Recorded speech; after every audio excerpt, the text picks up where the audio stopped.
Po në zona tjera të Shqipërisë ku na sugjeron të shkojmë? Për shembull nëse duam të çojmë fëmijët për të qenë në kontakt me natyrën se e kanë humbur krejtësisht, e kanë humbur për faktin se kur jeton në Tiranë nuk ke shumë mundësi.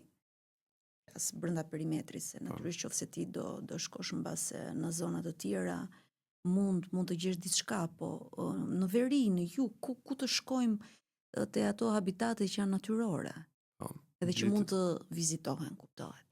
Ditët e sotme po bëhet gjithmonë më e vështirë që me habitatin natyror kur është jeta e egërt, kesh edhe një peizazh të mirëmbajtur. Pra, ne shohim që kodrat janë ndërtuara, peizazhi prishet nga ndërtime që s'është nevoja të ishin nga 5 kate mbi kodër, po pjesë tjetër. Do thoja Divja Karavastaja patjetër është një nga vendet më të mrekullueshme.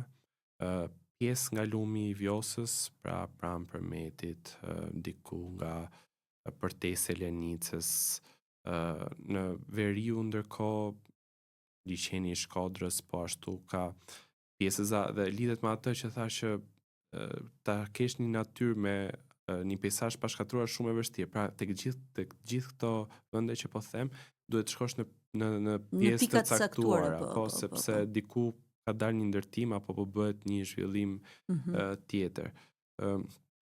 Alpet janë të mrekullueshme, po janë larg. Edhe të vështira për tu aksesuar nëse nuk je i stërvitur për ti. Varet çfarë aktiviteti do bësh patjetër.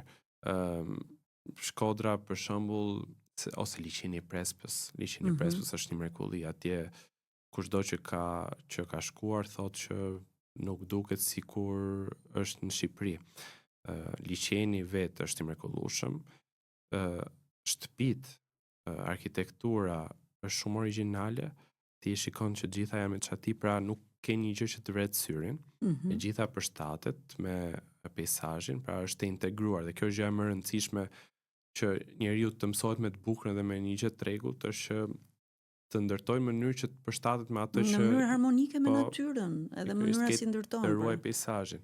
Ana tjetër ke malin e thatë është Prespa është shumë e bukur do thoja. Dhe është fatkeqësi për shembull pjesa e Velipojës që mund të ishte po ashtu, pavarësisht se ka pjesë aty është pylli, ka një pjesë Bregdetit që është rujt, po dhe ajo tani pritet të zhvillohet.